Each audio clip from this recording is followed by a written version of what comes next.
Hi, Tom Lydon here in Chicago at the Schwab Impact Conference. I'm here with Dodd Kittsley, Director at Davis Advisors. Great seeing you, Dodd. Great to be here, Tom. Thanks. So we're kicking off another great conference, thousands of advisors here, and it's almost like an ETF supermarket. It's amazing what's happened even in the last year.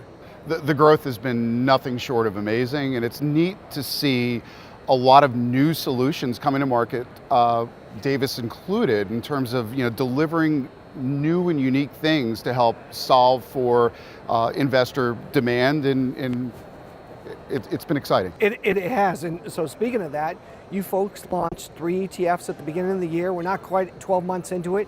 You're hitting critical mass at over 100 million in a few of them already.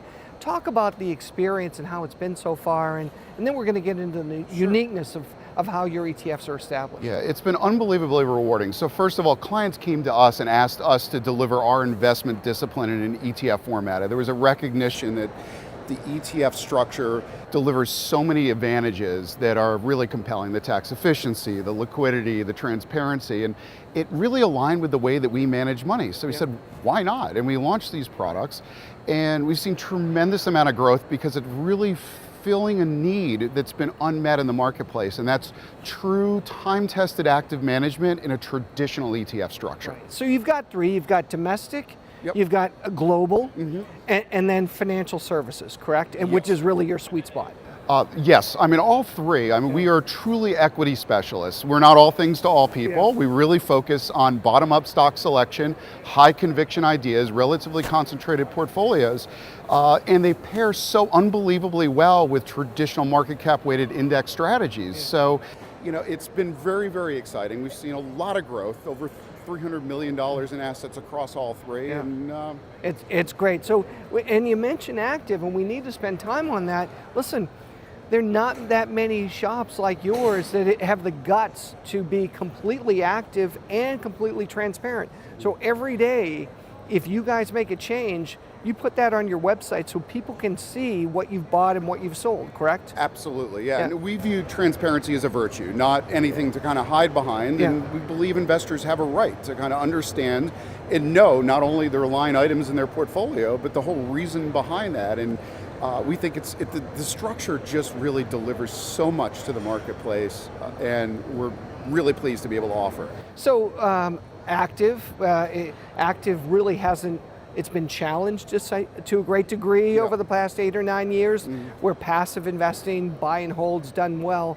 And it's fun talking to Chris Davis. He said, if you're the average person looking for active management kind of sucks right now. If you look at the whole, you folks have a discipline, you have time tested, your fund performance over time has been great, but the whole key is high conviction. You've got, in some cases, 40 or only 50 holdings where an index like the S&P 500 is going to have 500.